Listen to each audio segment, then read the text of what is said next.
আপনারা যারা আমার কাছ থেকে প্ল্যান্টস নেন তারা অবশ্যই ভিডিওতে পর্যবেক্ষণ করবেন যে কোথাও কোনো এলগি ইস্যু আছে কি না, এবং কি আমার যে প্ল্যান্টসের হেলথ কীরকম, আমি কিভাবে মেনটেন করি। পুরোনো একটা ভিডিও আছে, নতুনভাবে ওরকম আর কোনো ভিডিও করি নেই। তারপরেও আমি একটু শর্টকাটে বলে দিই, আমি সপ্তাহে 2 দিন পানি চেঞ্জ করি, কখনো 3 দিনও হয়। শুক্রবার, রবিবার, বুধবার, আবার শুক্রবার, এইভাবে 30% 40% যতটুকু মন চায় ততটুকু আমি চেঞ্জ দিই। ট্যাঙ্কে আমার উইকেকুয়াল লাইট ইউজ করা আছে।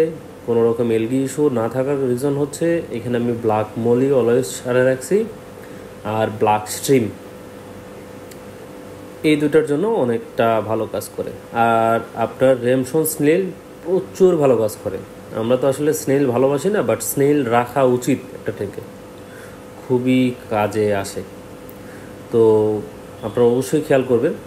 অনেকে অনেক রকম কথাবার্তা বলেন আপনারা, আমি দেখছি যে কালার বা এই টাইপের অনেক জায়গায় অনেক কম প্রাইস পান আপনারা। তো অবশ্যই আপনারা ভিডিও দেখে, এবং কি যারা পাইছেন তারা যদি পারেন আমার গ্রুপে বা পেজে একটা রিভিউ দিয়েন, তাহলে অন্যান্যদের বুঝতে সুবিধা হবে আমি কীরকম কোয়ালিটি ফুল প্লান্ট সেল করি। তো ট্যাঙ্কের সাইজ হচ্ছে 24-15-15, এডিএ ভার্সন 2 সয়েল, উইকেকুয়া লাইট। এখানে আমি ইনলাইন ডিফিউজার ইউজ করি।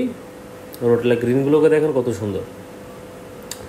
আর উইকেকুয়া লাইট ইউজ করি, সেটা হচ্ছে 8 ঘন্টা দিই আমি।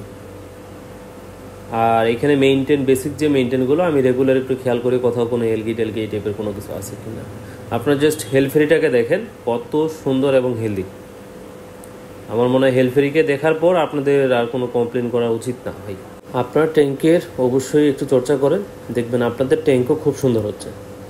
লাইট, CO2, স্নেল, স্ট্রিম, কোথায় কি অতিরিক্ত কি সমস্যা থাকতেছে প্রতিটা জিনিস খেয়াল রাখেন, একটা ট্যাঙ্ক হেলদি হয়ে যাবে। আর একটা ট্যাঙ্ক সুন্দর থাকলে নিজেকেও ভালো লাগে অনেক।